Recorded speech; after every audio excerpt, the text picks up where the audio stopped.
বহুদিন ধরে ভাঙড় ২ নম্বর ব্লক নিমকুড়িয়া গ্রামের অঙ্গনওয়াড়ি স্কুলে নিম্নমানের খাবার দেওয়ার অভিযোগ। পোকা ধরা চাল এবং ডাল রান্না করে দেওয়া হচ্ছে শিশুদের, আর এই সমস্ত খাবার খেয়ে অসুস্থ হয়ে পড়ছে শিশুরা। এমনই অভিযোগ তুলে বিক্ষোভে নামেন গ্রামবাসীরা। হঠাৎ আমি সেন্টারে ঢুকে দেখতেছি যে এমন একটা ডাল, এমন একটা চাল নিয়ে এসে সেই চাল মানসির গরুর পর্যন্ত তিনি সেই খাদ্যটা খাচ্ছে না গো। তাতে বাচ্চাদের বিরাট ব্যায়াম, শরীর অসুস্থ হচ্ছে।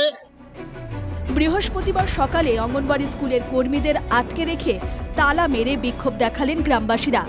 তাদের দাবি, যতদিন আইসিডিএস এর সুপারভাইজার এসে সমস্যার সমাধান না করে ততদিন স্কুলে বন্ধ থাকবে শিশুদের জন্য রান্না।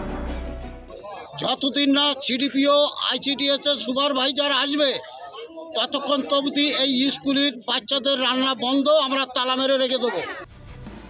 এদিকে অঙ্গনওয়াড়ি স্কুলে মিড ডে মিলে দুর্নীতি নিয়ে সরব হয়েছেন বুথ সভাপতি তথা তৃণমূল নেতা মাসুদ আলম মোল্লা।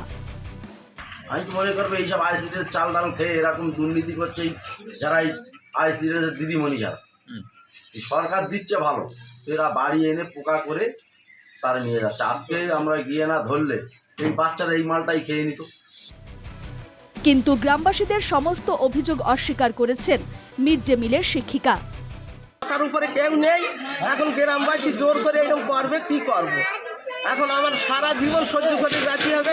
অভিযোগ নিয়ে কেউ বলতে পারবে না। হ্যাঁ, আমি সবার মালটা সমানে আমি হিসেব করে দিয়ে যাই, কেউ বলতে পারবে না।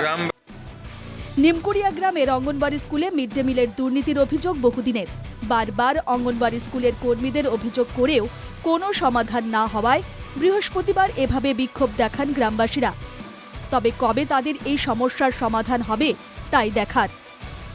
ভাঙড় থেকে আলমগীর মোল্লার রিপোর্ট, NKTV বাংলা।